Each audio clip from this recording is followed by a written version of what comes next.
Hello সকলকে, সবাই কেমন আছো? আশা করি সবাই ভালো আছো, আমিও খুব ভালো আছি। Welcome to Bengali girl. আজ বুধবার 9 জুলাই।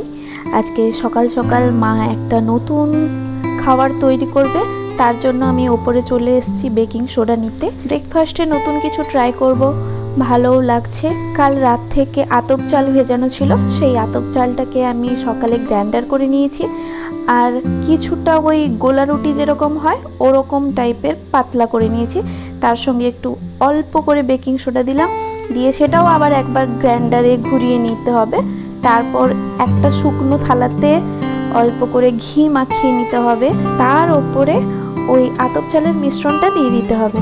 বেকিং সোডাটা দেওয়ার পর আমি ভাবলাম যে হাত দিয়ে কেন মেশাবো, তার থেকে একবার গ্রাইন্ডার করে নিলেই হলো। তারপর ওই মিশ্রণটা ঘি মাখানো শুকনো থালার উপরে দিয়ে দিলাম।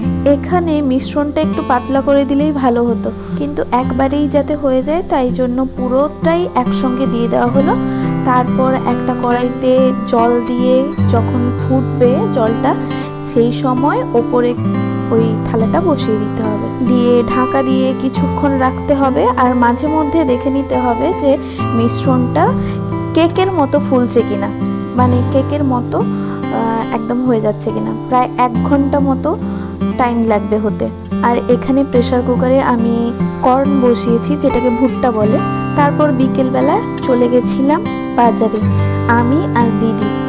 বাজারে অনেক কিছু কেনাকাটার ছিল, তাছাড়া অনেক দিন থেকেই রেস্টুরেন্টে যাওয়া হয় না, এই কারণে ভাবলাম যে একটু মাঝে মধ্যে রেস্টুরেন্টে গিয়ে খাওয়া দাওয়া করাটা মনের পক্ষেও ভালো, আর একটা প্র্যাকটিসও থাকবে। সবসময় যেরকম বাইরের খাওয়া দাওয়া করা উচিত নয়, ঠিক সেরকমই ঘরের খাওয়া দাওয়ার সঙ্গে সঙ্গে বাইরের খাওয়াটা মাঝে মধ্যে প্র্যাকটিস রাখাটা ভালো।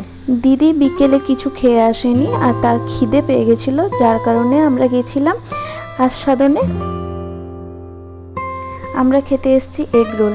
এবার আমাদের পাশে যারা বসছিল তারা হচ্ছে বিরিয়ানি খাচ্ছিল, তো আমার মনটাও একটু হালকা হালকা বিরিয়ানি করছিল। কিন্তু তাও ভাবলাম যে বাড়ি গিয়ে তো আমাকে আবার খেতে হবে রাতের বেলা, তো এখন খাওয়াটা ঠিক হবে না। আর এমনিতে এখন আমি কেন জানি না, আমার অল্প কিছু খেয়ে নিলে আর বাড়িতে গিয়ে খেতেই ইচ্ছে করে না। এখন অল্প কিছু খেলেই পেট ভরা ভরা লাগে। আর আগে কি হতো, আগে বাইরেও খেয়ে আসতাম, তারপরে বাড়িতে এসেও খেতাম। কিন্তু এখন আর দেখছি ওই জিনিসটা আমার হয় না। বাইরে কোথাও খেয়ে নিলে বাড়িতে এসে আর খেতে পারি না।